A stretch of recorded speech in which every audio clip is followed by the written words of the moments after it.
with your pallet cleansers.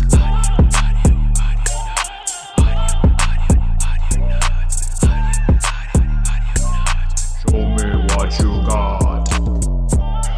Welcome in, everybody, to a brand new episode of Audionots, your pop culture podcast. I am Eric Oldboy, online with Mr. Ren. What it do? What it do? What it do? What's up? What's up? What you been up to? What are you doing lately? Like always, man, saving the world. Yeah, Staying how you saving home, them? saving lives. Nice.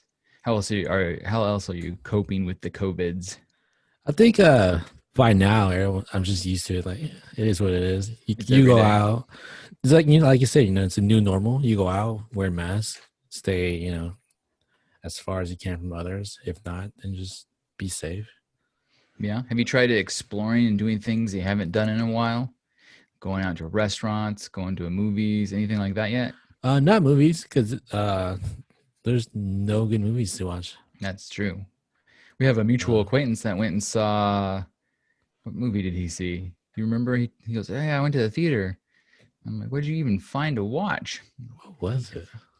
Yeah, he went and saw one of the new movies that just came out. Oh, it was Tenet. He went and saw Tenet. He said it was really good, and it kind of blew his mind. He said it was like next level Inception. Yeah. I mean, I want to see that one too. Hopefully it comes out to one of the services pretty soon. Oh, Even I'm like sure if it comes out to a Redbox, I'll probably go rent it. Yeah. You can rent Redbox through your TV now too. You don't even have to go hunting down one of those, giant red boxes in the middle of the grocery store anymore. Oh, nice. Yeah. I'm so scared to use those nowadays. I know. I was like, I don't want to touch that. Who knows what's all over that thing? Yeah, there's one by my house but it's by like 7-Eleven. Yeah, inside or outside? Outside. Yeah, even worse. There's always like the less fortunate out there, like just guarding it or something. It's probably covered in feces. Yeah, I don't. I'm not gonna risk it. You're like, no, thank you. So But what that, else? I've been just kind of trying to work on my craft design with my Cricut. Oh, right. Yeah, Your grandma Cricket. How's that going? pretty good. I got bored one day and decided to do some vinyl on my PC. Yeah. Make it look a little cooler. So I did a lot of cutouts and stuck that on there. Looks pretty cool. Very cool. I saw. Did you post pictures of that on our Instagram or our Twitter yet? No, I only posted on my personal story because I don't want to get reamed by those master race. The computer bros, the real computer Yeah. bros out there be like, so what are you running in that system? And you'd be like, it's a 7HJ QRT, and they're like, oh dude, so lame. You need the 7HJ QRZ. That's the newest one. Have you seen the newest one? Dude, it's as big as my monitor, dude. Really? The 3090s. Yeah. Basically, the graphics Cost like $2,500. It's just 15. Oh, just 15. It's a steal at $1,500. It's funny because like all the bros that were on the first day of getting it, Yeah. you can't get it without having some kind of like algorithm of pressing the button, buy, whatever. Or they all wrote their own algorithm that just automatically picks it so they can buy as many of them and resell them on eBay. Yeah, because it's like basically the best graphics card right now, whatever. Yeah. And the ones that got it, they're like using it to play video games, and they're complaining that it's too good. It's making everything. It's kind of like when the 4Ks came out and they had like that motion, whatever it's called, and it made every single movie look like a soap opera. It's probably like that. It's like, oh, it's too clear. My brain can't understand it. Yeah. And they say that graphics card is made for, people who do a lot of editing and video and stuff like that. It's not meant for like video games because at least not yet. Yeah, not yet. So like, no, go for the next model down. And then the next model down sold out everywhere. Yeah, it's amazing how often these things come out, how much they cost when they begin, and it's like a car. As soon as you buy like a new car and you drive it off the lot, it's not worth it, hardly anything anymore. And so as soon as you get that brand new graphics card installed in your PC, it's like already yesterday's news. I know. I mean, mine works fine. Well, that's just exactly it. Kid Dangers works perfectly fine for what he wants to do. He's just over there happy as a duck playing Minecraft. He doesn't need the RX 28 or whatever it is. Yeah. So yeah, mine's like in the 2000 series, while everybody Yeah. else is at the 3000 series. I'm working on my post, still edits. It's not slow. I'm good. Yeah, it does what you needed to do, and that's all you can ask for. Yeah. Everybody that feels like they have to have the very newest, I think that's a scary mentality. You know, so many of us do that, right?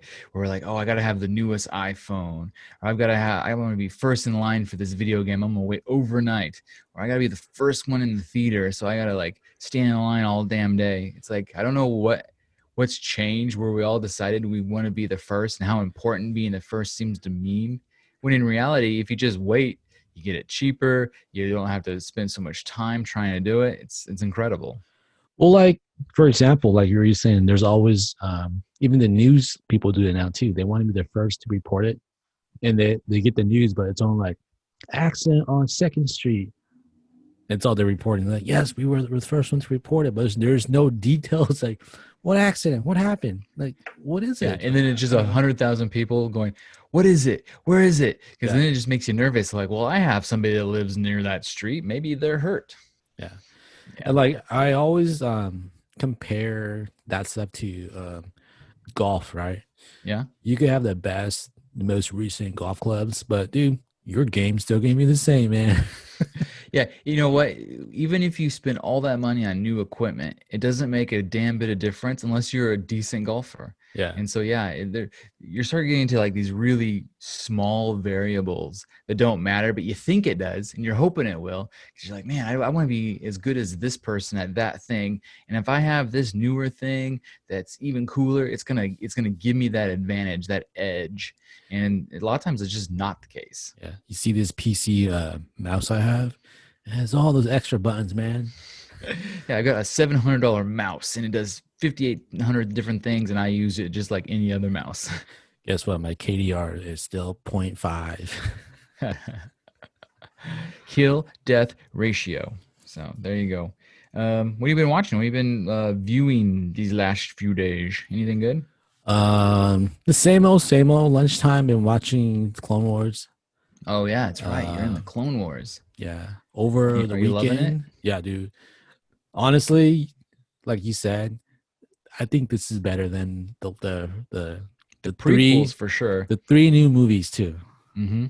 Yeah, It's so good. Yeah, it's well written. It's got a good story, and it just builds and builds and gets better as it goes. you're telling me it only gets better from here. Yeah, it's not gonna get worse. It's like you keep thinking maybe you'll burn out on it, but you don't, because they did a really good job with it. Yeah. I finished Haunting of Bly Manor. Yeah, and wait, hold on. This is season 2, correct? Yeah. And you've seen season 1. And Yes. is the Haunting of Bly Manor like an American Horror Story where it's different every season, or is this a continuation of season 1? Wait, are we gonna do the streaming right Yeah, now? okay, let's make it official. It's time for the healthy stream. Yeah. So the first one was Haunting on Hill House. Okay, so it Right? wasn't even necessarily the same name, but it's Yeah. still, this is a sequel to The Haunting on Hill House? No. No. So it's kind of like what you said, American Horror Story, where Okay. they have a few of the same actors and actresses, Mhm. but completely different story, different location. Do the actors play the same part as they did in the original, or is it like American Horror Story where they'll play like a completely different part too? New part. Oh, so it is a lot. Is that just a horror thing? Because I don't know that I've watched any other type of show where they'll use the same actor from season to season and they play a completely different part. Well, there's that one on HBO that they did that. Which one? The one that had like Rachel McAdams. They had Colin Farrell. Oh, you're talking about True Detective? Yeah, right. Yeah, but they're not. It's a new story each time, but they don't use the same actors over and over again. It was all new actors the second time. Yeah. Oh, okay, never mind. Maybe it's just horror then. Yeah, it's like a horror thing, because I get like every season having a brand new fresh story, because I think Fargo does that. But I think it's interesting when they take the same actor, and they play one part season 1, and then a completely different character in season 2. Anyways, go ahead, tell me about Well, it. I think by kind of associating it to Hill House, because I really like Hill House, is really good. It kind of ruined it. Oh, because Hill House was so much better. Yeah, it was so much better. Because Hill House, basically, it's like a 3-book series, whatever, and they made it into a movie. And then this one, it's its own book, and own a different writer. Oh, so it's not even the same author. Yeah, so it's totally different. The only similar thing is like the Netflix. There's houses. Yeah, Netflix. The probably the director of the show, maybe, I don't know. They both have the word house in them. Yeah, whoever made season 1 made this one too. Yeah, and they carry over some actors and actresses. Nice. And they kind of promote it as like a horror, but man, this shit ain't scary at all, dude. You know, I feel like they're maybe in my opinion, it feels like streaming horror is not scary. Because like the old days, you had 2 types of horror movies. You had the jump scare movies, where you'd sit and it'd build up the tension and then scare the shit out of you when you weren't ready. Oh shit. And then you had the slashers, right, where some maniac ran around and ripped off horny teenagers' faces. Yeah, like and so those were like your those were like your 2 choices. And then now you've got this kind of new horror genre with the streaming services, where they'll do like limited series or a streaming movie, and it's more of a suspense film most of the time than it is, or a creepy film than it is a horror movie. And I don't know if they've just done the research and they found out that the typical viewer doesn't actually like to have the shit scared out of them constantly, or what. I don't know.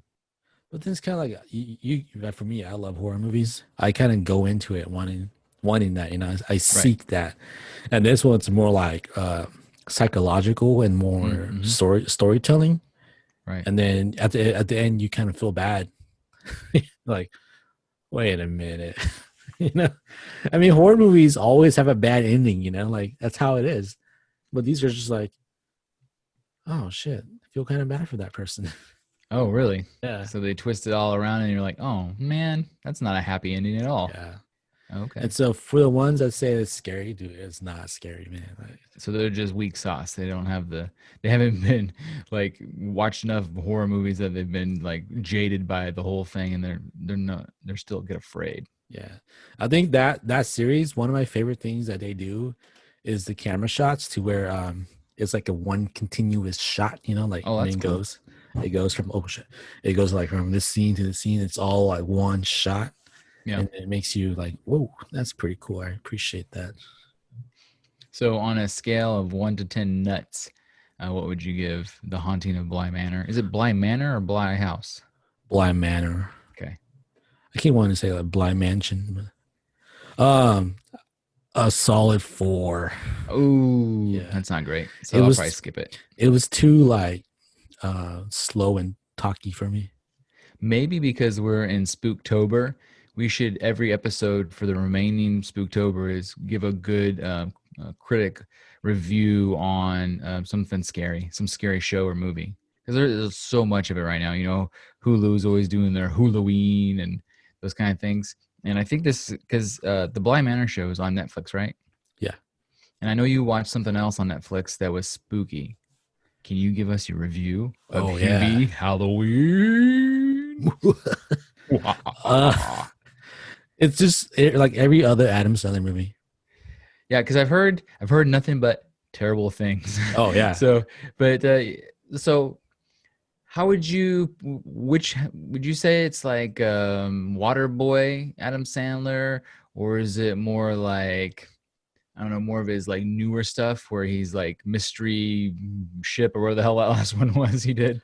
Oh, it's if you made Waterboy, but for kids. Okay, so it's Waterboy toned down for the children's. Yeah, because some of the acting, you can totally tell that it's made to like act towards make kids. A kid laugh. Because you're just like, oh, this is kind of cringy. Maybe instead of for scares or laughs, they decided to go straight for the cringe. Yeah, I mean, the movie is like super silly, and just don't expect anything out of it. Just kind of go in and just, you know, enjoy it for what it is. You know, it's Adam Sandler. His whole family's in there. I know Adam Sandler often casts the same actors or has like celebrities that you don't expect. Were there any amazing guest stars that we could be excited for? Yeah, Used to be in the old days, he'd always have Dan Patrick. For those who don't know, Dan Patrick is a famous ESPN sports broadcaster, and he used to always just randomly show up in like every Adam Sandler movie. Same with like Rob Schneider, who just show up and be like, "You can do it," that kind of thing. Dan Patrick from the Dan Patrick Show. Yeah. Oh, Yeah. excuse me. Is that what I said? What did I say? Dan Patrick. Yeah. Yeah. There's a celebrity guest. Yeah. Okay, but you don't want to ruin it. Yeah, it kind of caught me off guard. Whoa. So, is this celebrity like a big celebrity or kind of like a mediocre celebrity? Oh, it's a big celebrity. I love it. That's even better. So when you see him, Oh, you'll see. you'll be like, nice. It's The Rock. It's Yeah, Nicolas Cage. Just go, It's just watch Clooney. it. It's a fun family movie, Yeah. I enjoyed it with my wife and I watched it, and there's like a lot of like silly one-liners. Lots of silliness. So it's a fun Halloween movie that the kids can watch too, but go in, I guess, knowing that it's dumb and it's dumb funny, right? Yeah, because all the kids in there are like high school. Okay. Yeah. Very high school cool. and middle school. Mm. Yeah. What would you rate Hubie Halloween on a scale of 1 to 10? Like 6.5, 7. Oh, so it's better than The Haunting of Bly Manor. Just because I enjoyed it, while I wasn't disappointed. Like, it's so dumb, wasting my time, sort of thing. I just kind of like, it's pretty fun. But you went in knowing that it was an Adam. I mean, that's the real thing, right? Anymore, if you watch an Adam Sandler movie and you're upset that it was dumb, it's like you've never seen any other Adam Sandler movie. It's like, what do you expect from Adam Sandler, dude? Like, especially when he's gone full Adam Sandler, just a bunch of like, he's like starting out quiet and then getting angry. Yeah.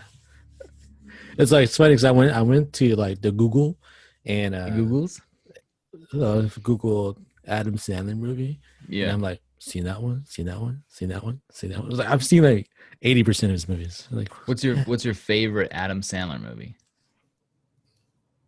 I think Happy Gilmore. Oh, that's good choice. I think that's my favorite too. Like if I was gonna rank them, I would probably say Happy Gilmore. Happy Gilmore is a great movie. Yeah. I don't know. There's Waterboy, Happy Madison, or Billy Madison. Billy Madison, yeah. Happy Madison's the name of its production company. Yeah, Billy Madison. He did a lot of crap movies. I remember Jack and Jill. That was a garbage movie. Bad. He had to play his sister. It's so stupid. Wasn't there one where he was like satanic or something? He was like the devil or something. Mikey's? No. Oh, Mickey's. Mickey?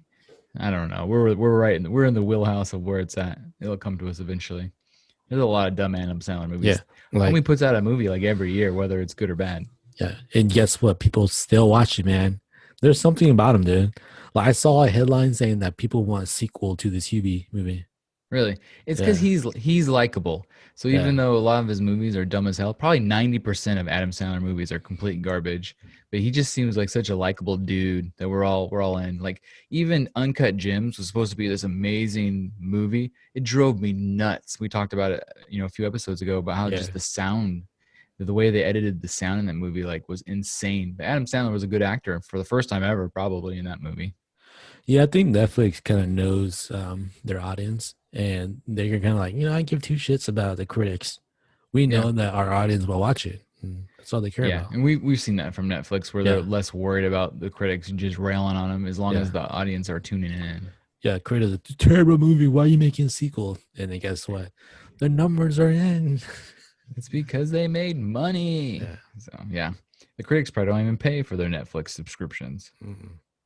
Netflix has another new show that I should have told you to watch this trailer because I gave you a whole list of trailers to watch and I forgot because this was at the top of my show page. It's called The Cabin with Bert Kreischer. Do you know Bert Kreischer? He's like a comedian. He does a really good podcast. It's like Two Bears, something. You should look him up while I'm talking. So Bert's kind of like this big, greasy, manly man that does stand-up comedy. And he's kind of famous for always having a shirt off, even though he's the guy that should absolutely not take his shirt off. This guy, Recognize him? Yeah. yeah. If you look him up, the first thing you see is him with his shirt off. Yeah, it's because that's like his gimmick, and so he's actually really funny. Like I highly recommend. Like if you're not listening to our podcast, listen to Bert's podcast. Also, his stand-up specials are always really good. But I've never really seen him act a lot. So he's got a brand new show coming out on Netflix called The Cabin with Bert Kreischer, and it's only 5 episodes. It's like a limited time thing, and so what he did is they said it's a little bit predictable the way he's written it. Like you can tell that it's semi-scripted, even though they want you to think that it's just off the cuff. But from what I've heard, or at least the trailer looks really funny.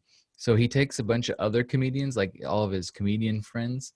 In each episode, they join him at this cabin in the woods where he's trying to like find himself and kind of reevaluate his life. And there's just some really funny bits. There's like this one bit where he's zooming with his kids and his daughter's like, "Dad, are you in rehab?" It's like, no. And the way he laughs from her saying that, I genuinely feel that she said that and it wasn't scripted. Because sometimes you can tell, you're like, oh, okay. But they put him in all these kind of interesting situations. Like at one point they're getting like whipped by a shaman or something to release their, evil spirits or something. And it just looks really cute. So I'm totally down. And The Cabin with Bert Kreischer is streaming right now. So if anybody's interested in a good laugh, it's available right meow. Is that Bobby Lee? Yeah, Bobby Lee, friend of the show, Bobby Lee. Yeah. My wife and I went to a Bobby Lee show, and we sat front and center. And his stand routine was one of the most ridiculous things I've ever seen. So he's super funny to begin with. Yeah. But halfway through the show, he just like starts getting naked, and so he goes, "I want to get someone up here who wants to get a strip show." And he pulled someone from the audience, but he pulls a dude. And he puts this poor, uncomfortable guy on stage, and he starts stripping for him. And Bobby Lee literally stripped down to nothing in front of everybody. And he was all over this dude. It was so cringy and funny. I thought I was going to die. So you seen Bobby Lee naked? Yes. So he was smart the way because he was wearing little man panties. And he definitely had done this before. This wasn't his first nudity. And so you saw everything on Bobby Lee, including a lot of Bobby Lee bare ass, but he kept his junk kind of hidden away by the way he moved and he is holding his little undies in the way. And so, yeah, luckily we weren't having to stare at his Franks and Beans, but otherwise it was a pretty funny gimmick because he really used it to like make the audience feel really uncomfortable and awkward, and then he'd hit you with these jokes. And there's something to be said with it. I think there's probably even a science behind the fact that he put us in a state of mind that was already really off guard and uncomfortable, and then he was hitting us with jokes. It was like almost euphoria. You were like laughing so hard. And then he was super chill afterwards, came and hung out and let everybody take pictures. We had pictures with him. We got to meet him and talk to him. Real nice guy. Nice. So, yeah, The Cabin with Bert Kreischer streaming on Netflix. Meow. Everybody should check that out. Over on the Amazon Prime, I wanted to do a final finale of The Boys review now that we've seen the very last episode. And I have a few tidbits I've read on the Reddits afterwards that I thought maybe we could talk about. So anybody who hasn't watched The Boys, shame on you. Yeah, shame on you. If you haven't watched it from start to finish, just be wary. There's going to be some spoilers starting here in a second. But let me ask you this. Now that we've seen it, because we've given the show reviews as it's progressed through the season, but now you've seen the completion of season 2, scale 1 to 10, what is it? How did it finish for you? Because I know you were real high on it the whole time. Oh, dude, 10 all the way, man. Still a 10? Yeah. For me, I thought season 1 was a 10, like out of the park 10. And don't get me wrong, I really liked season 2. But the season finale, I thought wrapped things up so perfectly. That episode was a 10. But the season as a whole, because I feel like they took a little too long trying to get us there, I give that season an 8.5. I feel like what if you watched it in one binge? Would you feel that way? Maybe not. Maybe in one binge it would be different because we had to wait, even between each episode. And there'd be some episodes where you're kind of like, that was okay. And there are other episodes where you're like, oh my God, that was awesome. I feel like if you watch it in one binge, it picks up. Like even though it's slow, there's not that week of waiting, and it picks right back up. Oh shit, let's go. Sort of thing. Yeah, I thought they did a really good job with the new villainess, Stormfront, how they introduced her, how Yeah. they kind of toyed with the idea that she was a Nazi without ever calling her a Nazi directly until the very end when we learned that in fact she was, standing from the Nazi flag and from the Nazi regime. But she gave everybody those bad vibes, and we picked that up early as we were watching through the Yeah. episodes. And her finale when she gets like scorched and it ends up just a stump is like so good. I was just like, and she's like, I don't know if she's just like mentally out of it at that point because she's been injured so badly that she's just like babbling in German. Yeah, and like we said, we don't know her like true power. So, and she's not even dead. So, you're like, what the hell, man? Is she gonna heal back? Is she gonna grow back her limbs? Being the first has their advantages. Right. And I'm hoping because Vought has all sorts of technology, maybe they'll rebuild her into some sort of robotic bad guy. So, yeah, Eric Kripke, the showrunner for the show, said that she is definitely not dead. Mm. And that because you never saw her die. Like at first, I kind of assumed that she was dead, right? Because she's just laying there, all Darth Vader-y, Yeah, episode 3. Like, oh, she's dead. But yeah, we'll see what they do with her. Maybe they'll even take a shot because part of the boys' fun is they take shots at Marvel and DC characters. What if they take a shot at Star Wars and the whole Darth Vader, yeah. stumpy human being thing, and she comes back with a, and she's like, "Oh, sorry, I didn't mean to breathe like that." I mean, she already has the lightning power. Oh, that's right. Yeah, Yeah, she already has that. yeah. The Force lightning. But I really like this season because it's basically showing you the meltdown of Homelander. Yes. Yeah, I think this season, as much as it was building to its own finale, I think it was really building us to season 3 and what's going to happen in season 3. Because yeah, Homelander, they tease the fact that every superpower has a weakness, and then the weakness isn't always necessarily in them. It's not like, oh, you can shoot them with this or you can blow them Yeah, up this way, but a lot of times their weaknesses are their loved ones, things they care about. And so we learn with Maeve, she cares about her girlfriend.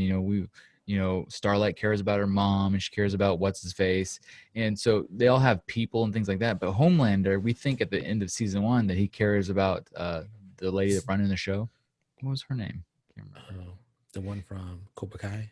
Yeah, but Ali something. But he ended up killing her, and you're like, oh man, he doesn't even care about people. And then they start to build it where, okay, he clearly cares about his son, and maybe he does. But even then, he's kind of like, in the end, what he really cares about, his one real weakness, is he cares so much about what the public thinks about him. Mm. And but the very end, if you stay past the credits, you start to learn that he's like losing it. And if he ever loses that moment where he doesn't care what the public thinks about him, it's going to be bad for everyone. Wait, past the credits, there's an end scene. Well, wasn't the Jay off scene past the credits? Oh no, it's still in the. I thought it happened literally after they ended the show. Like, wasn't there like some words? Oh, Then it I don't pops know. back up for a second, then it goes back to credits. I can do whatever I want. Dude, so man, but it's like I said, it's a whole season of him melting down, and then I'm curious to see what happens next. Well, there's said so. Here's some things I've read off of Reddit. Is they say there's a major character called Soldier Boy in the comics that they have never introduced in the TV show, and they're thinking, excuse me, that he's going to be maybe a main protagonist in season 3, and that he might be the one that kind of like either pushes Homelander off the edge or the one that ends up fighting him in a different degree. But there's I guess there's one scene that because they've already said that they've cast that character in the comic. Homelander actually ends up tricking Soldier Boy into having sex with him, and so I'm curious to see if that's a storyline they would even carry over, and that creates almost like a bitter rivalry because it was very similar to what happened to Starlight with the Deep. Because in the comic, I guess the Deep never did that, but he did it to her on the show where he tricked her into the oral, Yeah, and so maybe they got that idea from the Homelander Soldier Boy thing. I don't know. played by Jensen Ackles. Let's go. Oh, is that who's playing the part? Yeah, Dean Winchester. Yeah, that's Yeah. your favorite dude from your favorite show of all Yeah, time. favorite show all time, man. So it'll be good to see because he's kind of they said one of the redditors had said that Homelander's like Superman, and then the Soldier Boy character is like a Captain America, and Oh, that's really? kind of the gimmick that they're making fun of. Yeah. Man, I just love what they're doing with Homelander. Like how it's kind of like if he kept poking Superman to to that level, what is he gonna do? Once he retaliates back, it's over. Like, what are you gonna fight him with? Yeah, and we've never seen what you can hurt him with, and we've Yeah, seen him start to imagine these things. Like in the one scene where he imagines he just lasers the entire audience with his eyes. yeah. And like unlike Superman, Superman has a weakness, and Homelander's weakness is his ego. And then what happens when that's gone? He's gonna get like a killing machine, right? What is he gonna Yeah, do? What are you gonna yeah. do about When he him? doesn't care anymore, he's Yeah. gonna have all the superheroes team up to take him down. Maybe he goes mad when like Soldier Boy breaks his heart. No. I loved you. Well, I also read that Eric Kripke said the biggest mistake they made is they wish that they could go back and do more with the scene where he gets Doppelganger to look like himself when he's performing an act on him. Oh And he's yeah. like, he goes, we really missed a window to do something with that. He goes, that could have been way funnier, and we cut it too short, I think. Wait a minute. What what would he do though? I don't know. They wanted to carry it on because it's once again it really plays to the whole ego thing. He liked it because it was him. He's in love with himself, and it builds his own ego. Homelander, go F yourself. Okay, I will. Let's go. Yeah. And it's not gay, guys. No, it's not gay. It is. It's okay, I guess. Yeah, one of the other big revelations of the finale was they unmasked the congresswoman who was Victoria Newman, played by Claudia Dormant, as a soup who's been blowing up all the heads the Oh, whole yeah. season. Because we were like, who the hell is popping all these heads? And then all of a sudden we see it. She gets that religious freaky guy that likes the Fanta. Fresca?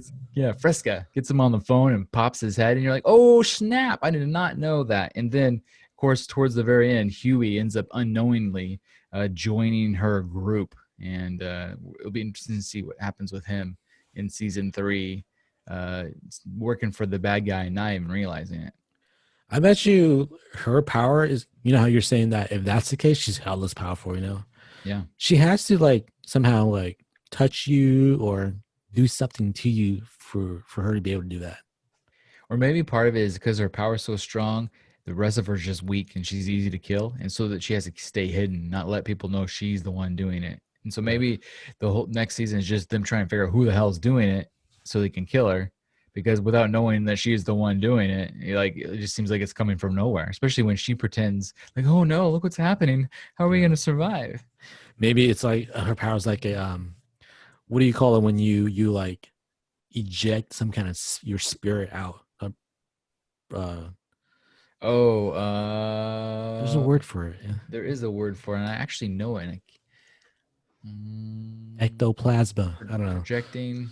I don't know. Astroplane. Yeah, astral project. There you go. Yes, astral projection. Yeah, maybe that's her power. She goes and she leaves her body and goes pop and comes back to her body. Oh, interesting. So yeah, that could be. She flies around, pops their heads, and comes back. There has to be something to it. It can't just be like snap and pop a head. Right. That's too. I don't know. And easy. Is she powerful enough to pop Homelander's head? I mean, or is his head invincible? Yeah, because in Marvel's Luke Cage, remember? Yeah. You can't penetrate skin, but if you go through like the eyes, you can, or something like that.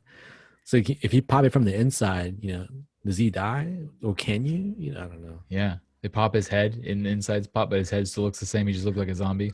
Yeah. So that'd be interesting. So many questions. But yeah, it was a great show. But I think Amazon's realized they have something. And so now they're creating another new show, and the trailer's out right now, called Invincible.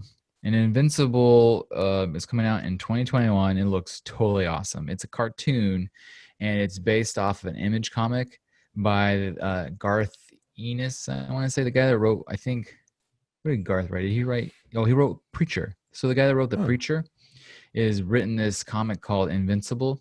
and it looks super good. So it's a fully animated cartoon series, and it's got some good voice actors. It has the guy that plays Peter Parker's nemesis, the news guy.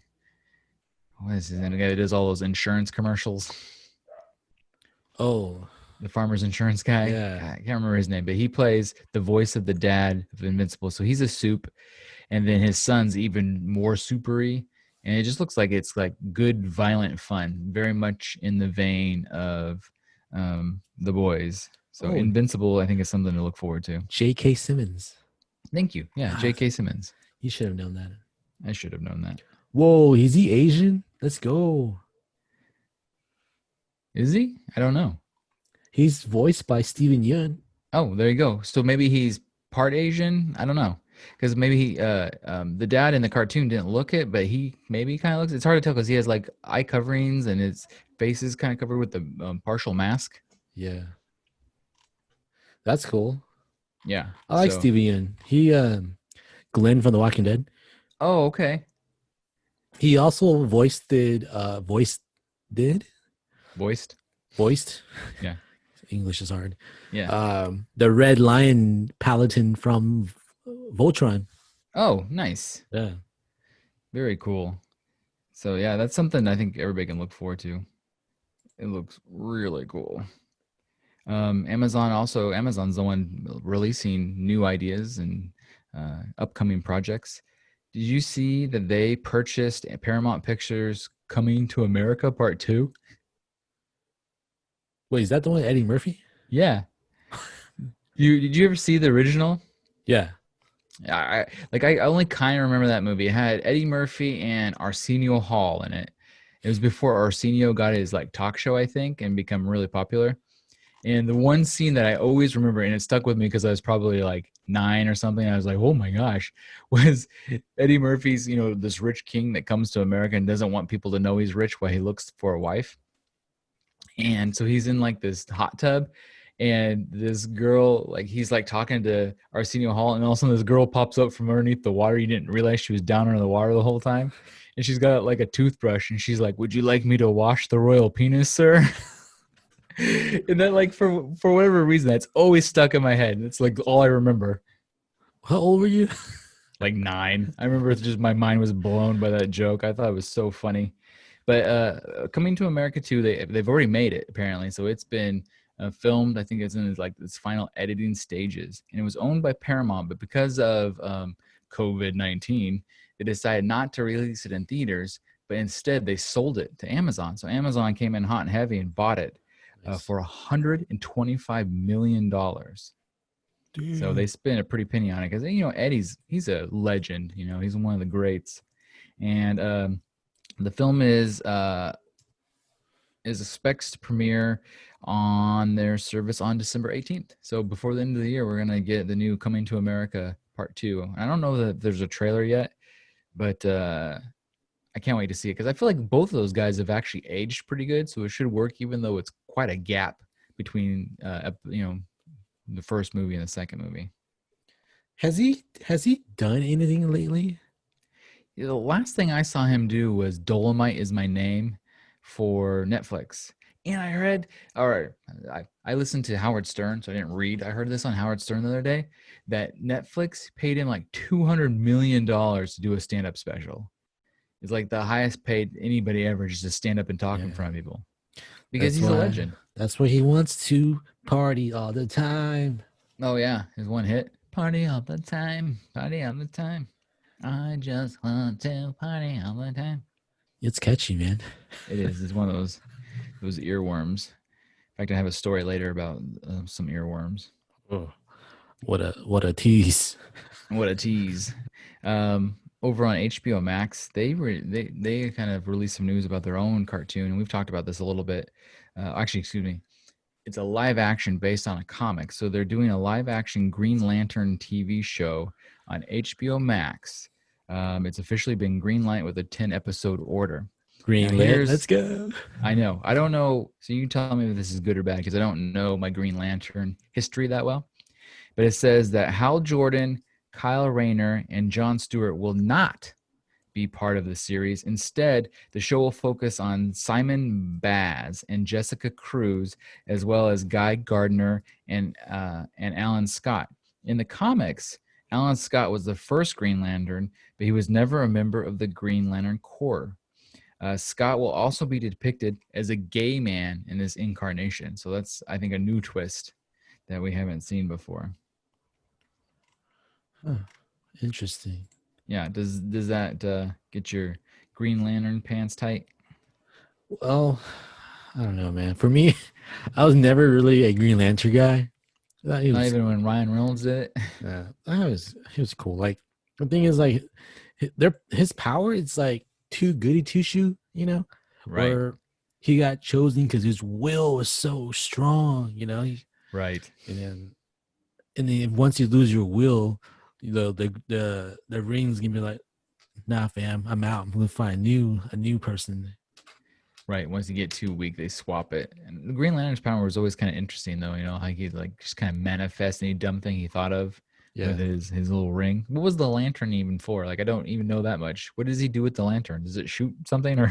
It's like his power source. I think. So he needs the lantern nearby to make the ring work. Well, it's just kind of like basically they have like a huge lantern. Yeah. That's the source of this power, and then his is just like a little battery case, you know, to let it recharge or some shit. Makes you wonder, like, how high was the guy that came up with the concept of the Green Lantern? Because he has to have the weirdest power and the way it works of any superhero that's big time, right? All the big time superheroes, because he's like a Justice Leaguer, right? He's a big time superhero.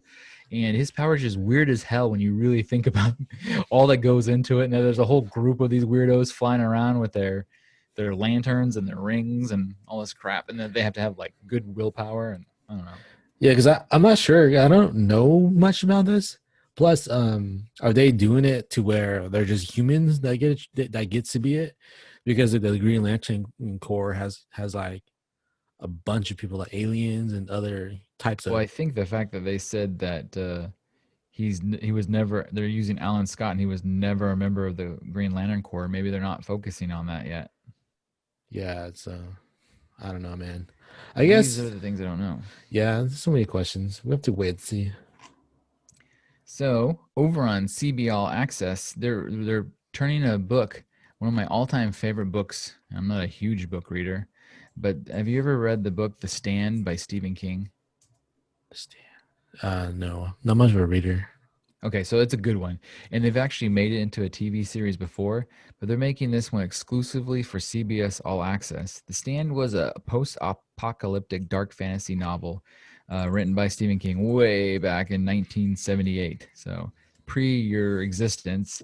The plot centers on a pandemic of weaponized strain, of a weaponized strain of influenza, the flu, that kills almost the entire world population. The few survivors, united in groups, establish a new social system and engage in a confrontation with each other. In the writing of the book, King sought to create an epic and spirit of the Lord of Rings that happened in contemporary America. And I remember reading this as a young teen, I'd say early teens. My parents both read it and they're like, this is a good book. You'd probably like it. And so it was like a thick book. I think it's actually Stephen King's like second longest book. And it was fantastic. It's a really good book. And so they already have a trailer for it. So if anybody's interested to go out, look for the Stand trailer. And it's got James Marsden, I think is the main character. Oh yeah. Yeah. And Dude's in everything, man. Yeah, that homie's getting all sorts of money. But it looks good. It's a limited time series, and I'm hoping that they pull it off a little bit better than they did the first time. Generally, when Stephen King stuff gets turned into TV shows, it's always kind of weak sauce. So you hope that eventually one will hit. And maybe this one will hit, or maybe it'll feel too real. Oh, it has Alexander Skarsgård too? Yes. Yeah, he's I think the opposition in this particular movie. So nice. Marsden's the good guy and Skarsgård's maybe the bad guy. I like him. He's a good actor. Yeah, because I think one group like sets up in like Ohio or someplace, Indiana, I don't know, somewhere Midwest. Another group sets up in Vegas. The bad guys, of course, set up in Vegas. And then it's like this epic battle of good and bad. Whoopi Goldberg? Oh yeah, Whoopi Goldberg is the good one that appears to people's dreams, and she gets them to like come and visit her, and that's how she kind of builds the good guy group by sending them these messages. And then I think Skarsgård sends them messages in their dreams as well, but he's the bad guy. Nice. I can see that. I think he's a good like bad guy actor. He's a good actor. He's also in a lot of stuff lately, so good on So him. I mean, his whole family's are. Yeah, every one of them. Yeah. The Skarsgårds. I don't know if you saw this, but there was Prime Days, and part of Yeah. Prime Days you could get all sorts of crap for cheap because you know what we all need to do is spend more money, of course. But they did have Showtime. Showtime is one of the streaming services that I didn't have because I didn't ever feel the need to spend money on it.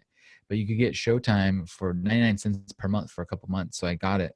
And I've been watching this new show on Showtime starring Ethan Hawke called Good Lord Bird, and it focuses on John Brown. And I guess John Brown, it says at the very beginning, the first episode, it says, this is completely real. Everything in here happened.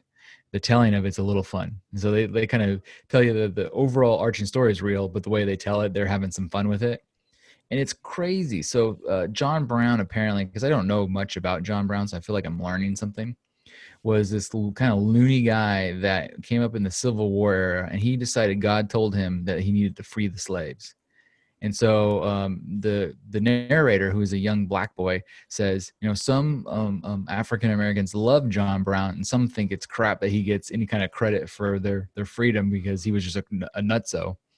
And so he goes around and starts freeing slaves, and a lot of them don't want to be freed because they're not quite ready for this, and he gets them in a lot of issues and trouble. But he's like totally crazy, and he's so empowered by the idea that God will protect him that he runs out into battle without worrying about nothing, and somehow he just never gets killed. And so it's really entertaining. It's basically like a Western, and I guess it's even written and produced by Ethan Hawke. And Starring Ethan Hawke? Starring Ethan Hawke, and he does a hell of a job. Seems like all you see Ethan Hawke in anymore is Westerns because he's gone full Western on us these days. But it's a different, entertaining take on this kind of thing. And there's been a lot of TV shows recently kind of highlighting Black history, which I've really dug because I feel as like an old white guy, they somehow skipped a lot of this in school. So it's helping me see more of it because it looks like later on they show like you know how like these shows give you what's going to happen the rest of the season. Yeah. They show him like meeting up with Frederick Douglass, and then they show him meeting up with Harriet Tubman and all this stuff, and how some of them kind of agree with him, some of them think he's a crazy idiot and they don't want any part of him. And so it's really entertaining. So it's very like historical too. Yeah, it's historical, and the story itself is true, but the telling of it makes it extra kooky and kind of fun. So if anybody else has Showtime or spent the dollar to get it for a couple of months, it might be worth watching Good Lord Bird. It's kind of like, you know, how if you're passing down oral stories throughout, you know, generations, it's gonna change, you know, just playing like the word telephone. Yeah, it's like the game of telephone. So it's kind of like they're taking that and making their own sort of thing. It's kind of cool. Yeah, the reason it's called Good Lord Bird, and I won't get too much into it if anybody ever watches it, but there's actually, apparently, according to the show, there's a bird that's called the Good Lord Bird, and he believes that you shouldn't kill a Good Lord Bird, otherwise it turns out to be a bad omen. Mm-hmm. And then one of them accidentally kills a Good Lord Bird, and a whole bunch of bad shit starts happening. Like that guy dies, and all this other stuff happens. You're like, oh no! So it's really quite well written. So I recommend Good Lord Bird if anybody has that channel. But also on Showtime, did you see they just announced they're bringing back Dexter for one more season? I'm like, wow, where'd that come from? The same actors, Michael Anthony Hall, everything. 10-part miniseries. I can't wait. I gave up though. I only watched it to the John Lithgow season, and then I quit watching it. So hopefully maybe I'll go watch the very last season because I feel like if I just jump into this one, I may have missed something. Well, it's kind of like it kind of ends to where he thinks that because he's always trying to kill the serial killer, you know? Right. He's a serial killer that kills serial killers. And then in the end, he basically just kind of like, should I kill now? And he wants to kill now too. And it leaves you kind of hanging. Kind of wondering. Yeah. Like, so is he now a serial killer? That's really. Well, yeah, he's always been he kills lots of people. He's a serial killer. Yeah. So interesting. So that's something for everybody to watch for. This is a perfect time for a break. So on the opposing side of our break, we're gonna do some tasty trailers. We're gonna try something new. We're gonna tell you about a couple of tasty trailers, and then we're gonna watch one in real time, and so you guys can hear our reactions because we've heard that it's a little bit wackadoo. And then I've got a couple hot news Jakku stories coming up. Some Spider-Man news that's gonna like blow your mind. I'm gonna help you deal with the worst kind of worms, earworms. And would you let an AI waiter wait on you? I don't know. Let's find out. We'll see you on the flip side. Need affordable graphic design? VisualAntiDesign.com should be your first stop. High quality work at low prices. Perfect for every need from corporate to personal. Visit VisualAntiDesign.com now and request your free quote. And for a limited time, mention Audionots for 10% off your first project. And we're back. Welcome back, everybody. My first tasty trailer is called Save Yourselves. And Save Yourselves is almost like an indie, well, it's not almost, it's an indie movie. It's almost like a mockumentary of like old school sci-fi movies. And in it, John Reynolds from Search Party, which by the way is still an amazing show and everybody should watch it, stars with his girlfriend, and they go to this cabin to try to get away from all the noise of the world. They decide to leave their phones at home. They're not going to bring any technology. And what they don't realize is while they're up in this cabin in the woods and away from everything, the world gets attacked by aliens. Of course, they don't know and they can't check until they realize there's these weird poof balls. And anybody who's old like me and has seen the old Star Treks, they're basically trebles or tribbles or whatever they call them. There was an episode of Star Trek called The Trouble with Tribbles, and there were these little poof ball aliens that would attack you and you didn't even realize it. These are basically tribbles. So all these tribble, cute, floppy little balls of alien fuzz show up and they have to kind of deal with it. And it looks like a really kind of funny, almost like rom-com in the middle of an alien disaster type film. And what did you think about it? It caught me so off guard, seriously, honestly, because I thought that it was going to be a self-discovery movie to where they find themselves and maybe fall more in love with each other, and like a happy, good-hearted movie. And all of a sudden, fucking aliens coming, like, what the hell is this shit? Dude, it's hella funny. It looks really funny. And here's the best part. Here's the best part about Save Yourselves. Everybody should watch the trailer because it's out right now. But guess what? The movie's out right now. Oh, nice. So if you want to watch Save Yourselves, and it's cheap, it's on VOD. A lot of VODs we've talked about because we talk about more and more every episode, or like $20 or more. And you're like, oh, that's kind of a chunk of change. It's only $5.99. And so $5.99 is like no different than going to the red box without a coupon. So Save Yourselves. I recommend seeing the trailer. I can't tell you if the movie's good or not, but it looks genuinely funny. And I'm gonna say it now, and I'm not sure if I've ever said it on air. That John Reynolds actor, I think he has the potential to be a Seth Rogen size star. He has such an interesting personality, and he plays a very similar, like Seth Rogen is always Seth Rogen. And while they don't look the same, they give me that same kind of like stoner guy vibe. And everything he's in, it just kills me. He's always funny. So I recommend looking up things John Reynolds has been in because I feel like he's on the verge. He just needs that one good part to put him up there. And that one good part is your plug. Let's go. Let's go. John, come on the show. We'll talk about it. Still in this kind of fantasy world, we talked about the teaser last episode, but they finally released the full trailer for Monster Hunter. I guess this thing's coming out in December, and you keep telling me that this is an amazing video game, and I believe you, but oh my God, the acting looks horrendous. It looks terrible, but the graphics looks really cool. The special effects are top notch. It's like they said, forget the acting, we're gonna make it look cool as hell, and people will watch it anyways, and they're probably right. That's probably the coolest looking dragon ever seen on like big screen.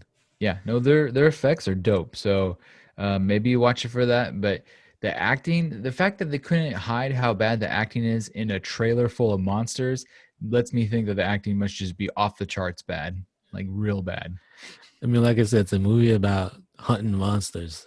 So, Well, and I was even after you told me how it worked last time, I still wasn't sure what the movie was about. So the trailer kind of it shows us what it's about, and it appears almost like there are some sort of like soldiers in Iraq or some deserty country, and then they come into some sort of random vortex that like yeah. zooms them into another dimension or something. And then they're like, if we could come here, they could go to where we were. Yeah, they're like, we gotta save our world before the monsters come, which you know they will. They'll think they saved the world. One will get through, and they'll be like, part two.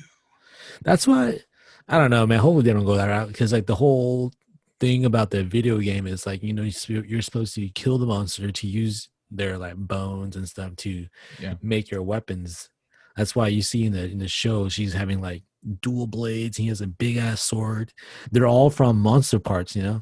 That's Oh. why if you watch like the international trailer, it gets Yeah. a little more You information see a about little it. bit more. Yeah, and then it's like it has a scene where she's like, we can't kill them with our weapons. We need yours.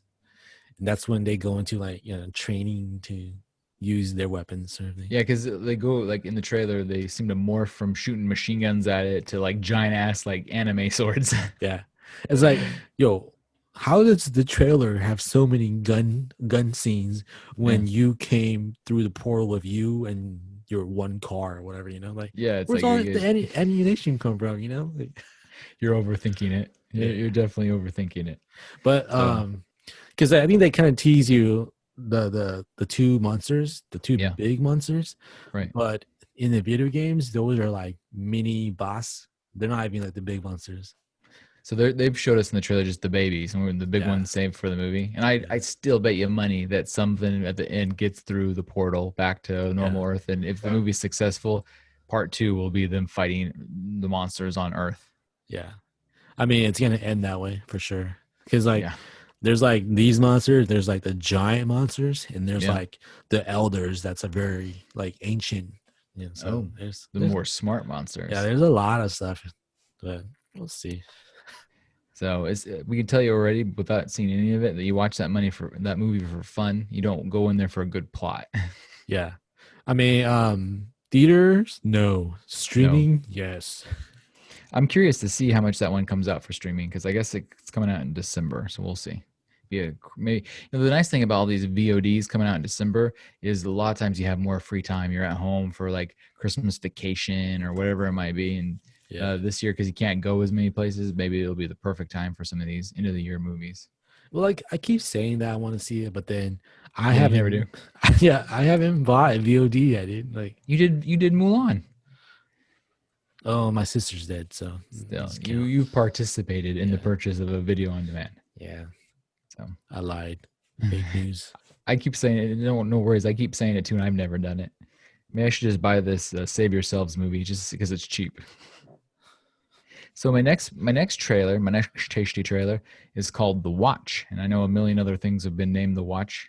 Rin was pointing out earlier that there was one with Jonah Hill and what's his face, Ben Stiller and Vince Vaughn. Yeah, I forgot about that movie. It was like The Neighborhood Watch. Yeah. So there's a brand new TV show coming out. It's The Watch. It's a fantasy police procedural television series developed under BBC America. So this is a BBC show, but it was made for American audiences, but it stars all people with really good English accents. Yeah. And there's some Scottish accents, I think, in there too. My favorite is the Cockney accents where they're so thick you can barely understand anything they're saying.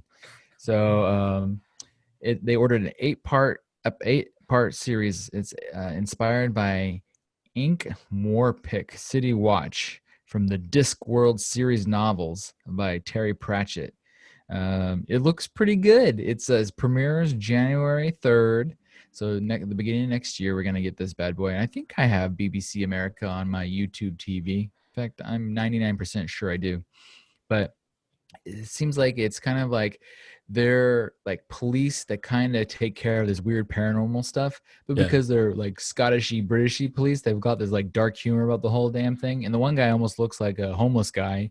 Yeah. They send out to kind of take care of it. And there's this Korg motherfucker that looks like he's from like Thor: Love and Thunder, and he's like running around doing stuff. I don't know. The special effects look decent and the humor looked kind of funny. I don't know. What do you think? Yeah, same here. I'm like, whoa, you caught me off guard. The trailers today caught you all off guard. Yeah, because like The main dude looked like a tweaked out Simon Pegg. Oh, that is such a good description. That's exactly what he looked like. Yeah.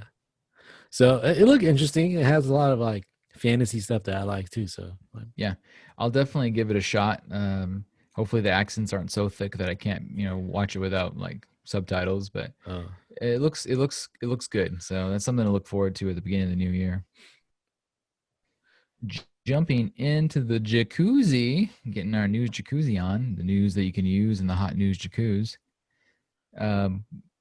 Tobey Maguire, Andrew Garfield, and Tom Holland. Just those names should get you super excited. And we've talked about this a little bit, the possibility about all three little Spider-Man homies showing up in the new Spider-Man movie. And the rumors have gotten so hot and heavy. I mean, like next level hot and heavy. It started off on small sites, and we've talked about way back when we said, look at this weird letterbox thing we found. Yeah. And we've mentioned it several times since then.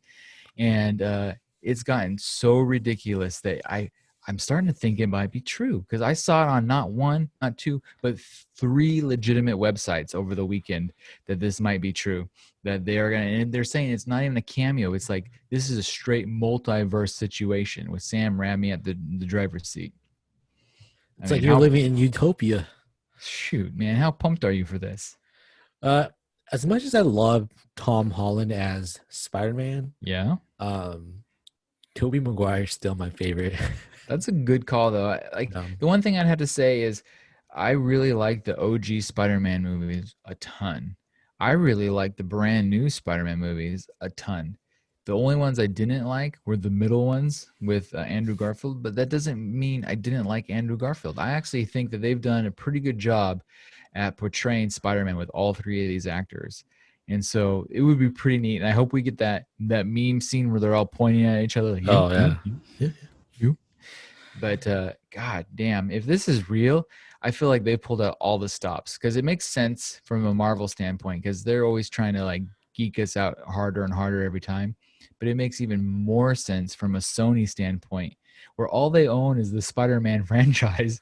If they can like make 1 million different Spider-Man movies, oh my gosh, that's big money for them. Yeah, I love Spider-Man. Like Tom Holland, he's probably like the most entertaining Spider-Man. Yeah.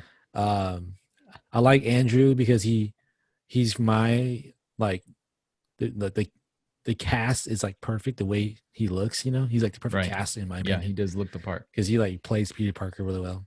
And then Tobey, those are like Spider-Man 2 was my favorite out of all the Spider-Man movies. Well, I think it's fair to say, and I don't know that anybody would argue with this, that Spider-Man 2 is the best Spider-Man movie of all time. I mean, I think it's widely considered. I don't think that's a hot take at all. I think most people say Spider-Man 2 is the best one, and I couldn't disagree.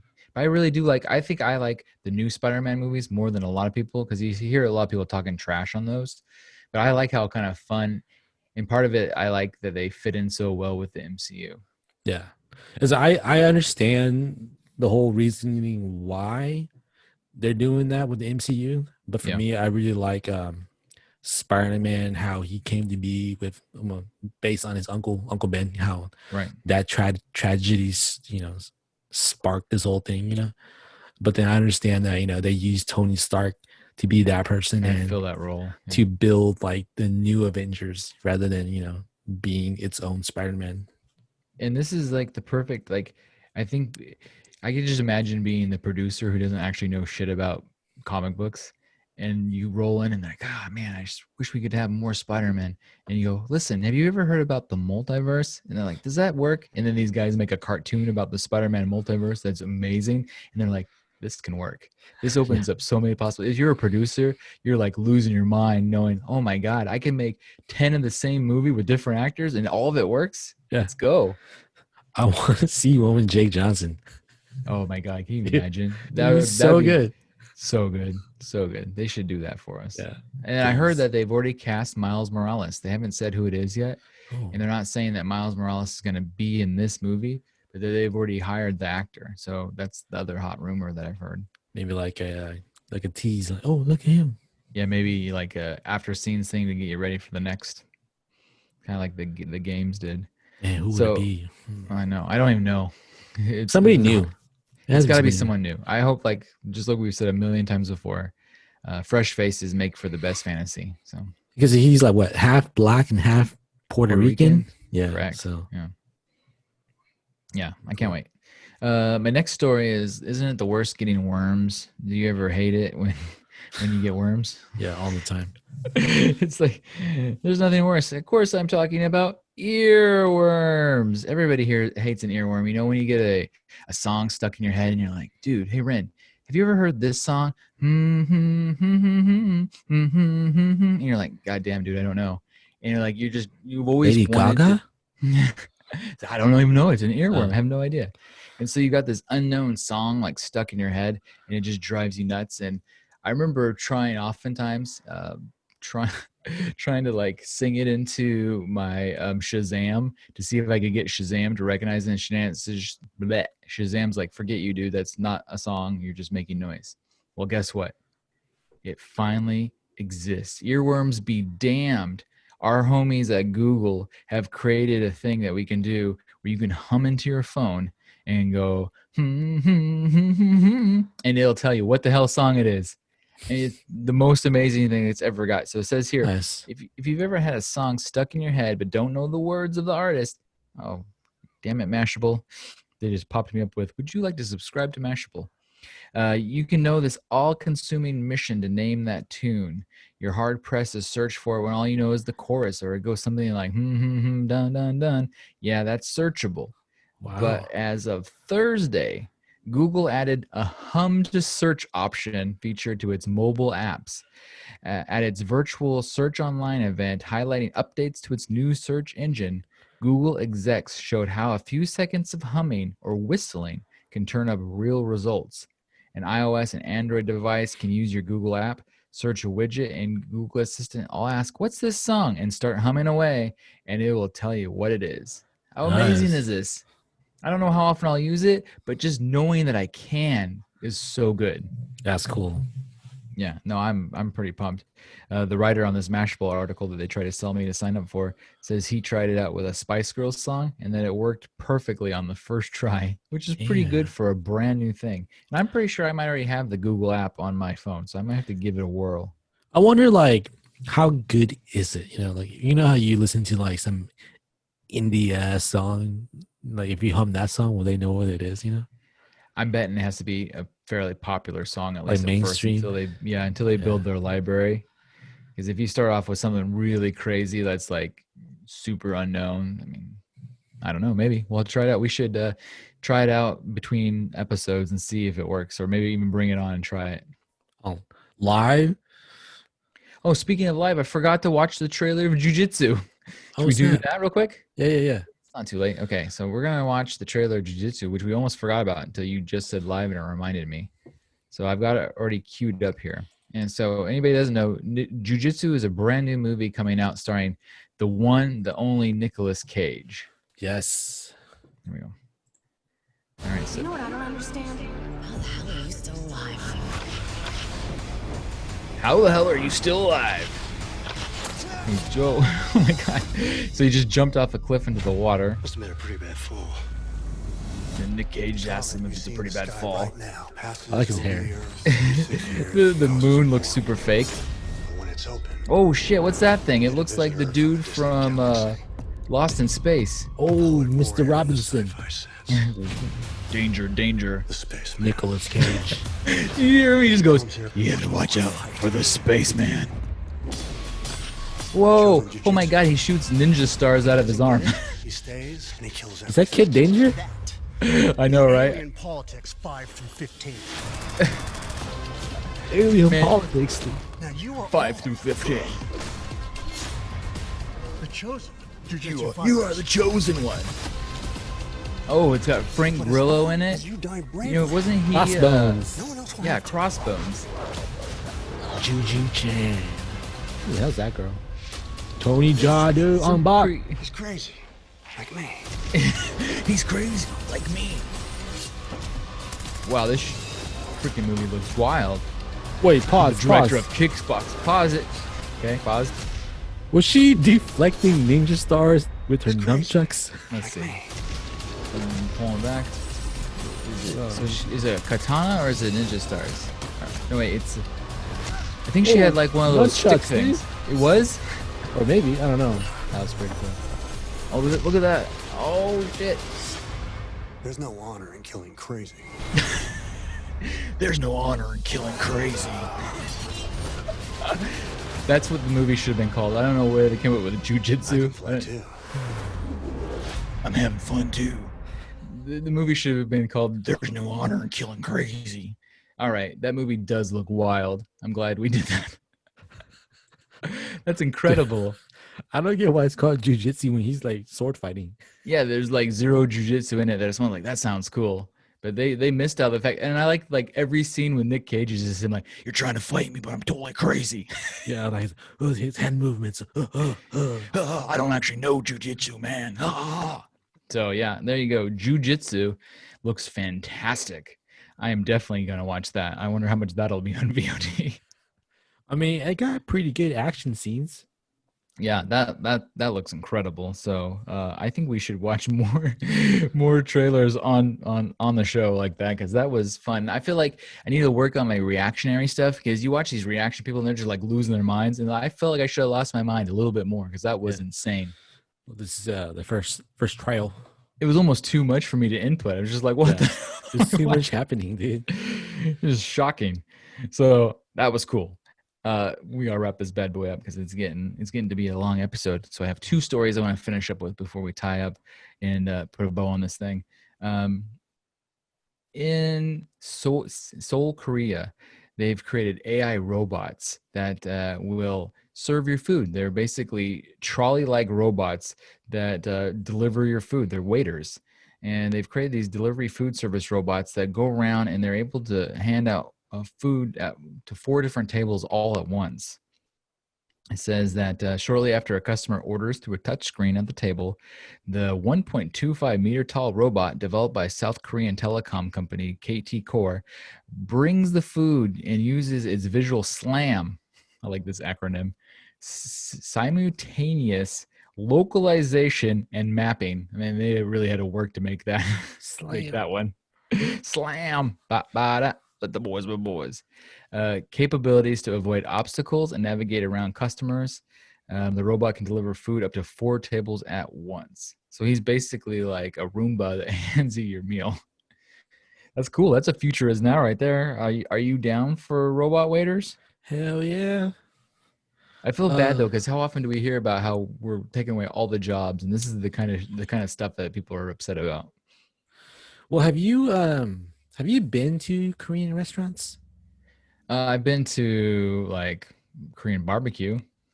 Well, for the most, I mean, this is from my knowledge that's passed down to me. Yeah. Not sure if it's true or not, but whenever you go eat at like a Korean restaurant, they don't really come and be like, "Hey, how's it going? Is the food good?" You know, it's kind of like they just kind of let you be, you know. And if you want something from them, you have to like press a button or something that's close by to let them know that, hey, I need something. Otherwise, they won't come. You know, I've definitely seen that. Well, I've participated in that. You introduced me to Korean barbecue, by the way. Yeah. And I have to say it's the best. So any of the folks out there who've been intimidated by a Korean barbecue place, you have to try it. It's so good. Maybe wait till COVID's over, but it's so good. I've been to a couple of them. We went to that one in LA, which like blew my mind because it was like a dance club, and like you said, you had to push like the Staples "I'm ready" button, you know, and so they would come over and bring you like just pounds of uncooked food that you could like throw up on your thing. It was amazing. It was so good. Yes, it's so with regular like Korean restaurants, they do that too. Like they don't really come talk to you unless you want to. So it's not that they're rude; it's just how they're run. You know, like they just leave you alone. A cultural thing, Like, leave you alone, let you eat. Yeah, and you're like, gosh, this restaurant sucks. Customer service is so bad. They never come ask how it is. You know, it's like that's like at the Thai restaurant too. The Thai restaurants I've been to are like that too. Yeah, and you're always like having to wave them down, like, please come over here for a second. Yeah, because we're used to like, you know, the waiters and waitresses like, hey, how's it going? You know, you're okay. Yeah, is everything okay? Yeah. So yeah, I guess then it would be pretty cool to have a robot waiter in that situation. Yeah, I wonder if like, do they set the food down or do you like grab it yourself, or That's interesting. Maybe it comes over looking like an R2D2 and it just opens up, and you just like reach in there and pull out your your milkshake and it moves on. hot food. I'd bet money. There's not really a good picture of it, but I'd bet money that's exactly what it is. Because then it takes out all of it trying to hand you shit, and it's gonna spill everywhere. Yeah, it'd be cool. They open up and like your fajitas like sizzling. Oh shit, let's go. Yeah, that's pretty cool. That's I'm really down. cool. Yeah, the future is now. So in my final news story of the news jacuzzi, it has to do about a college student in the United Kingdom needed to be rescued from her local fire brigade after getting her legs stuck inside of a clothes dryer. How did that happen, you say? How can an adult woman get stuck in a dryer? Rosa Cole, 21, says she and her friends were drinking wine and tequila. So there you go right there, Rose. Wine and tequila is a bad mixture. And tequila makes me want to fight. I don't know about you. Like tequila has a special effect almost on everybody. Some people get tired. Some people get grumpy. I get ready to go. Like you put too much tequila in me, let's go. So Rose apparently, when she gets too much tequila in her, decides that she would be challenged and see if she could fit inside of the appliance and the dryer. She goes, I was with my other housemates and one of them dared me to get in. A student at the university, or excuse me, she goes, I was thinking there was no chance I'd actually fit. So I decided to try it. And to my surprise, it seemed easier than I thought. Unfortunately, Rose got stuck in the dryer. And her drunk friends proceeded to live Instagram her as she tried to get out. And she had to be rescued by the local dorm advisor. So that didn't turn out to her. And so I think the lesson to be learned is never drink and dry. Was that bad? I'm sorry. I think what happened is when she went in, she was fine, and then she like crossed her legs inside the dryer, and then that she couldn't like uncross it because it's too tight, and so she got stuck because her So head. she basically almost like wedged herself cross-legged into it. Yeah. And she said that it was funny at first, but then once she couldn't like get out, that's when she like started to panic. Like, oh shit, Everybody knows that moment where you're doing something, and if you just could relax, you'll probably be fine. But you start to panic. I mean, how many disasters could be averted if you just chill? Like they're famous for calling it whiskey throttle when you're on like a motorbike or like a four-wheeler, and you start to freak out a little bit. Instead of letting go, you go wah, and you grab it, and you make yourself go too fast, and then you really crash. So she basically whiskey throttled herself inside of a dryer. Yeah. So embarrassing. So embarrassing. And now she's internet famous. So if anybody wants to see that, apparently it's all over the interwebs. And you could also laugh at this poor young lady. Yeah. She needs to like use that 15 seconds of fame and be like, and this was what I was drinking. Yeah, I know, right? She needs to get herself a tequila and wine contract immediately. Don't waste the time. The moment's now. So that's it. That's all I had. Unless you have anything else you want to talk about. I think I'm good. All right, audio nuts. With that, we're going to wrap this bad boy up, and we will see you guys on the flippity flip. Bye.